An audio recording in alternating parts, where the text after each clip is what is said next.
kana an-nabiyyu sallallahu alaihi wasallam, adalah kebiasaan Nabi sallallahu alaihi wasallam, idzan sarafa min salatihi, kalau beliau tuntas mengerjakan salatnya, istaghfara thalathan, beliau beristighfar 3 kali, menyontohkan kepada kita istighfar 3 kali. Jadi amalan pertama pasca salat, assalamualaikum warahmatullah, assalamualaikum warahmatullah. Anda mau lengkapi sampai wabarakatuh boleh, gitu kan? Anda mau assalamualaikum sampai situ boleh. Jadi boleh singkat assalamualaikum, boleh. Kalau di madzhab Maliki itu biasanya yang salam pertama assalamualaikum, kemudian yang kedua assalamualaikum warahmatullah, ya.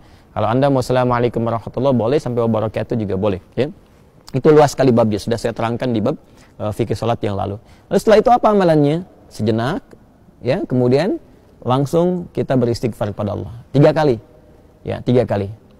Yang paling singkat, yang paling pendek tadi dikonfirmasi di syarah, gitu kan?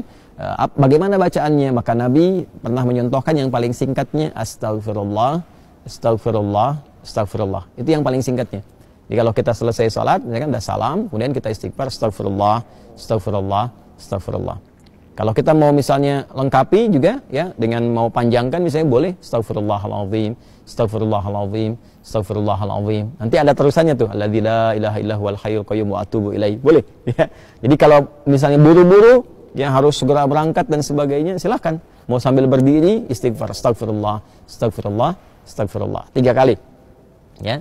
Baik, ini menarik, kenapa istighfar? Kenapa bukan langsung tasbih, subhanallah, ya kan? Tahmid, alhamdulillah, Allahu akbar. Kenapa istighfar dimulai? Masih ingat teman-teman? Ya, kalau kita sambungkan ke awal tadi, idealnya dan seharusnya saat sholat itu kan terhubung dengan Allah, kan? Saat sholat itu harusnya khusyuk, kan? Terhubung dengan Allah, nyambung kita. Tapi ada bagian-bagian dalam sholat yang kadang-kadang nggak terhubung dengan Allah. Bahkan dimulai dari takbir pun kadang-kadang sudah nggak nyambung. Ya, tahu-tahu udah waladolin gitu kan. Padahal tadinya baru takbir tuh. Ya, tahu-tahu baru sadar udah waladolin kan. Amin tuh, ya. Nah, itu sesuatu yang kurang dan akan dilengkapi. Maka ketika akan melengkapi, adab pertama kita minta ampun dulu sama Allah. Seakan-akan kita mengatakan begini, ya Allah, ampuni hamba yang seharusnya tadi dalam sholat, ya, hamba bisa maksimal terhubung denganmu, tapi ada bagian-bagian tertentu yang kurang maksimal. Maka sebagai adab kita istighfar. Astagfirullah, ya Allah saya minta ampun, ya Allah saya minta ampun. Ini kaitan dengan sholatnya. Ya, ini kaitan dengan sholatnya. Ini bagian yang pertama. Baik. Yang kedua, ada kaitan juga nanti dengan pembuka ke doa. Pembuka ke doa. Karena doa ini doa yang terbaik itu salah satunya adalah doa yang dimulai dengan istighfar. Doa yang dimulai dengan istighfar. Karena doa itu spiritnya begini. Doa itu kan permohonan yang paling suci, bersih. Nah, akan sampainya kepada Allah yang maha suci. Sedangkan sifat Allah dalam menerima doa disebutkan oleh Nabi, innallaha thayyibun la yaqbalu illa thayyiba. Allah itu maha baik, maha suci, tidak menerima kecuali yang baik-baik saja. Ya, maka permohonan yang baik itu akan sampai kepada Allah yang maha baik jika hatinya baik dan jika dirinya baik. Makanya ada orang-orang yang ketika bermohon kepada Allah, dicontohkan oleh Nabi, dulu ada orang-orang, Nabi, saya katakan langsung hadis Nabi saja, ya. Qala Rasulullah sallallahu alaihi wasallam bima ma'na atau kama qala Rasulullah sallallahu alaihi wasallam, thumma dzakara rajula asy'atha aghbara yutilu as-safara, ya kan?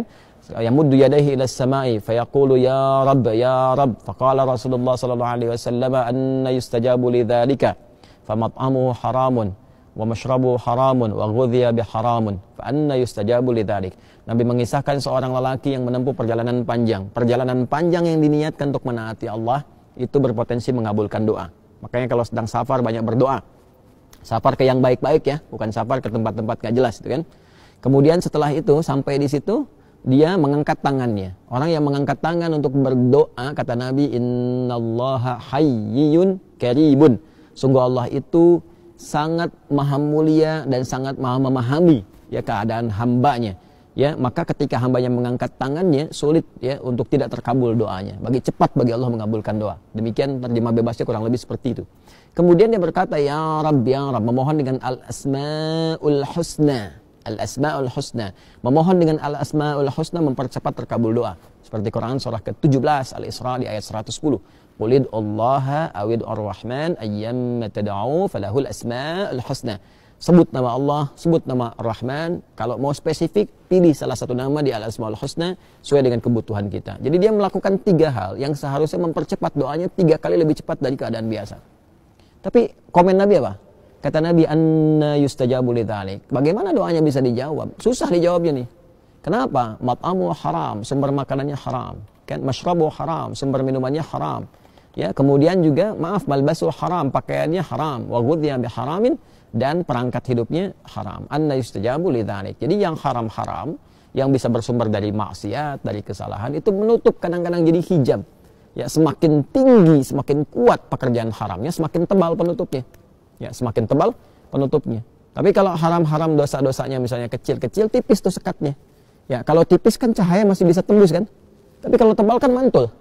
Itu ilustrasinya begitu. Ya, sedangkan Allah kan pemberi cahaya, nurun ala nur.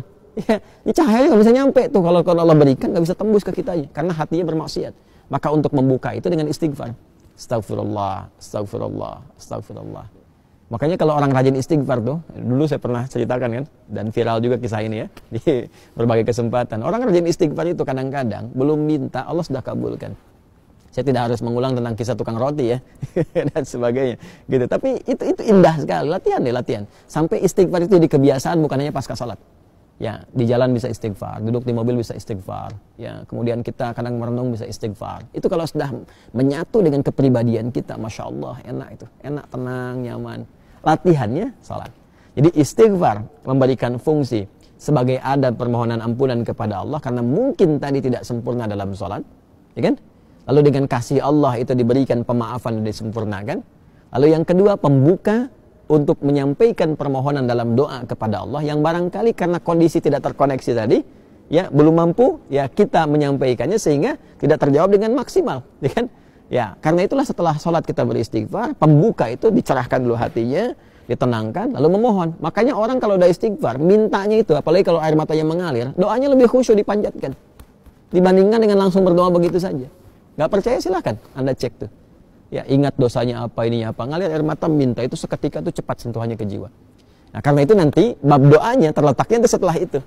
Setelah istighfar itu nanti ada doa pembuka dulu, ya. Nah, karena itulah setelah Anda berdoa, ya kan? Setelah Anda istighfar, ya kita istighfar, astagfirullah, astagfirullah. Kalau mau dilengkapi silakan, astagfirullahaladzim, astagfirullahaladzim, astagfirullahaladzim. Kalau astagfirullah itu yang paling pendek ya. Memahami jangan begini. Nabi kan katakannya astagfirullah, jadi harus begitu, tidak. Hadis yang lain pun banyak juga, satukan ke situ, ini baru satu hadis. Ya, dan astagfirullah kalimatnya itu syarah hadisnya. Syarah hadis ketika dikonfirmasi, hadis pokoknya mengatakan istighfar thalatsan, beristighfar 3 kali. Nggak disebutkan bagaimana caranya. Kalau kita ngaji hadis kita temukan ada 3 nih, versi yang pendek, versi menengah, versi yang panjang. Ya, memahaminya bagaimana? Kalau sedang buru-buru, ya kalau mau singkat astagfirullah, astagfirullah, astagfirullah. Kalau sedang agak santai, astagfirullahaladzim, astagfirullahaladzim. Kalau mau lebih panjang lagi, lebih santai lagi, astagfirullahaladzim. Alladzi la ilaha illa huwal hayyul qayyum wa natubu ilaih, gitu kan? Astagfirullahaladzim, alladzi la ilaha illa huwal hayyul qayyum wa atubu ilaih. Atubu untuk pribadi, natubu untuk banyakan. Ya kan? Jelas ya?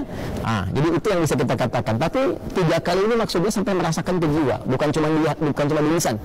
Ya, lihat, zikir itu sampai ingat, bukan sampai keluar. Jadi sampai ingat ya, sampai betul kalimat yang kita ucapkan mengingatkan kita dengan atau menyambungkan kita dengan Allah Subhanahu wa taala. Astagfirullah, astagfirullah, astagfirullah. Rasakan di hati kita sampai tembus ke jiwa.